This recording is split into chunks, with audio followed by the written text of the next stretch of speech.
Makul 19, karşı yok. Karşı 5, bari 24, katal 73. Söz yok sizge bugün dağı. 4. mikrofon.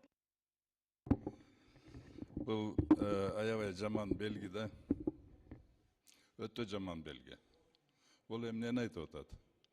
Bizde mıyzam çıgaru birlik butağı толығымен uzurpatsiya болып қалыптыр да. Өтті жаман көрініш. Жақшылық алып келбейді. Анан біздің практически парламент жоқ екенін айтып атады да бұл. Анан берде қарабайсың 73 киши эме болгон катталган, катышканы 24 эле. Ошол 24 катышкандын 19-у мага добуш берип атат, берсин деп. 5 эле каршы чыгып атат.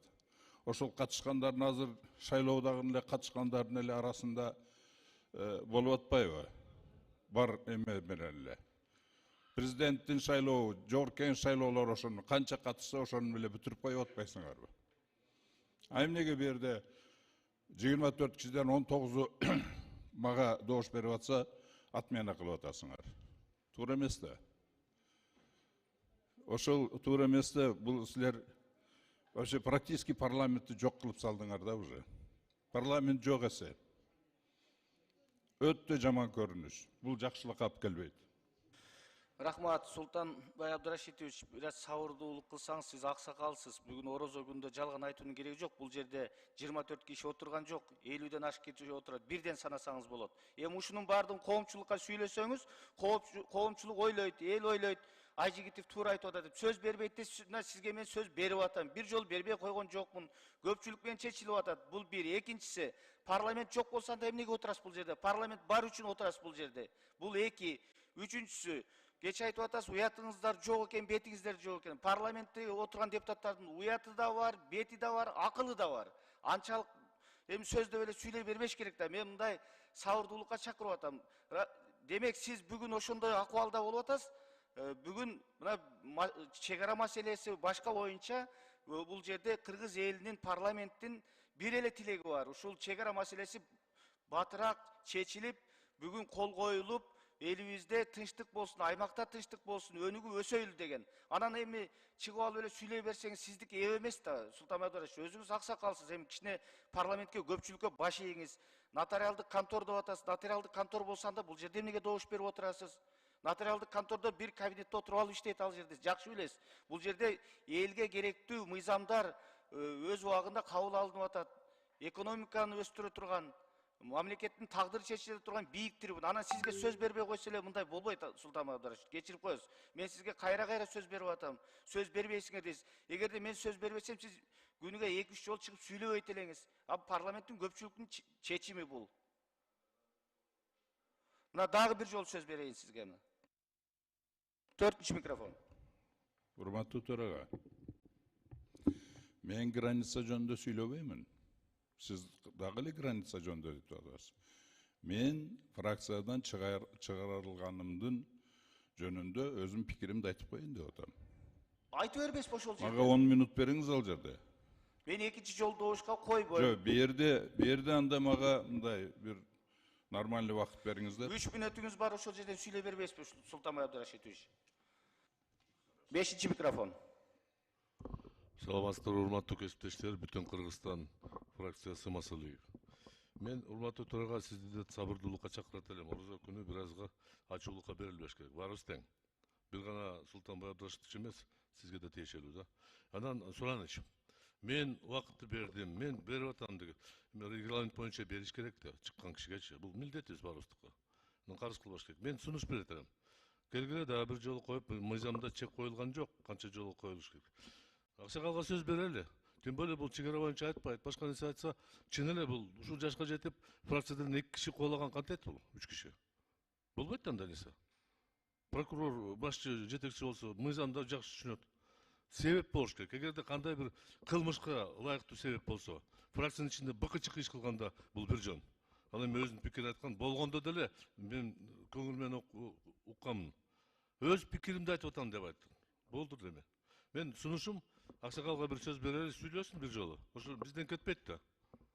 Ал эми жанакы көйгөйлүү мындай, көйгөйлүү эмеспи, орчун маселе боюнча айтпайм деген өтүп атпайбы?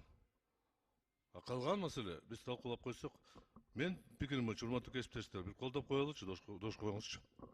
Рахмат. Исхак Абсаматович, сиз менин атым атаган үчүн сизге жооп беришке туура келет. Кудайга шүгүр, сабырдуулук жагынан бизде Кудайга шүгүр аракетибиз чоң, сабырдуу эле болуп келатабыз. Мындан кийин да сабырдуулукту каалайбыз. Кудайдын пендедеги эң жакшы көргөн сыпаттарынын бири бул пендедеги сабырдуулук менен жөнөкөйлүк.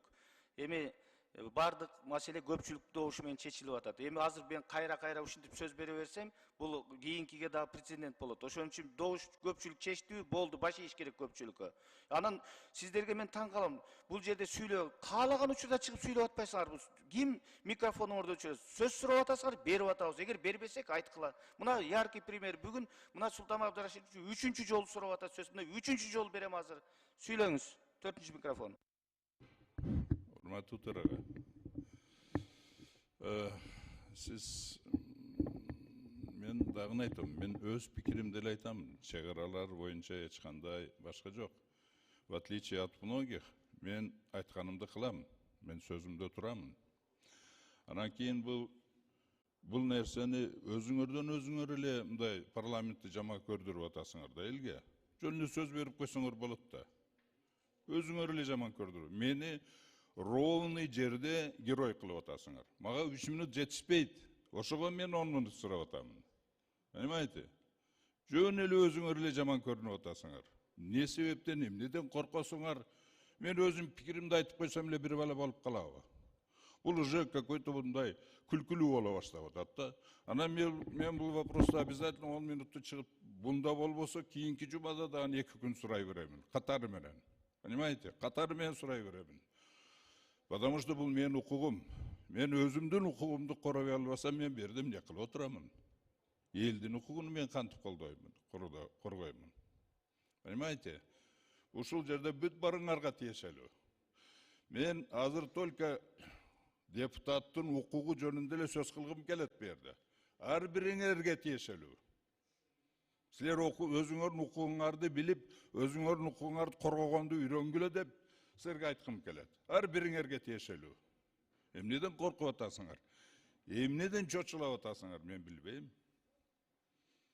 Жөн эле өзүңөр жаман көрдүрүп атасыңар да. Жөн эле өзүңөр. Же мунун бардыгы атайын уюштурулганбы? Ашимова баш болуп. Онда ошондой ойго келип атасың да.